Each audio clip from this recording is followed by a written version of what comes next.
ঢাকা মহানগর উত্তর বিএনপি আহ্বায়ক, ঢাকা 16 আসন সংসদ সদস্য পদপ্রার্থী আমিনুল হকের নির্বাচনী প্রচারণায় আমরা মাঠে দেখছি। পল্লবী থানা বিএনপি আহ্বায়ক কামাল হোসেন খান আছেন নির্বাচনী প্রচারণায়।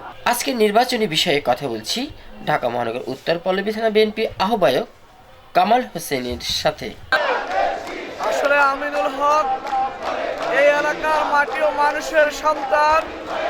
তিনি জন্মলগ্ন থেকে এখানে ছিলেন, এখানে বড় হয়েছেন, এখানে খেলাধুলা করেছেন, পড়াশোনা করেছেন।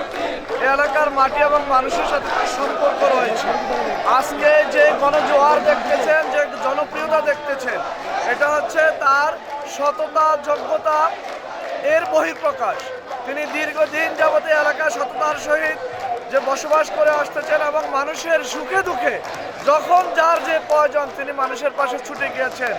আজকে যে গণজোয়ার দেখতেছেন, যে মানুষের যে ভালোবাসা দেখতেছেন, এটা তার একান্ত সততার প্রতিফলন ঘটছে। আমরা বিশ্বাস করি আগামী 12 তারিখ যে নির্বাচন হবে, সেই নির্বাচনে ঢাকা 16 আসনের মানুষ জনাব আমিনুল হককে বাংলাদেশের 300টি আসনের মধ্যে সর্বোচ্চ ভোটের ব্যবধানে বিজয়ী করবেন ইনশাআল্লাহ।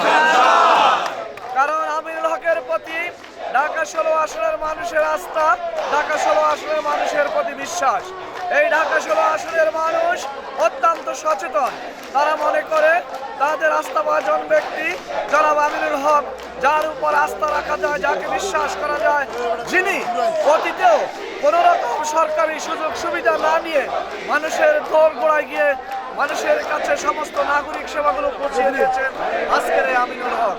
সুতরাং আমরা আশা প্রকাশ করছি আগামীর জাতীয় সংসদ নির্বাচনে বাংলাদেশের মধ্যে সর্বোচ্চ ভোটের ব্যবধানে আমাদের সে রাজনৈতিক অভিভাবক, আমাদের সে প্রিয় নেতা জনাব আমিনুল হক নির্বাচিত হবে ইনশাআল্লাহ। ধন্যবাদ আপনাকে। ধন্যবাদ।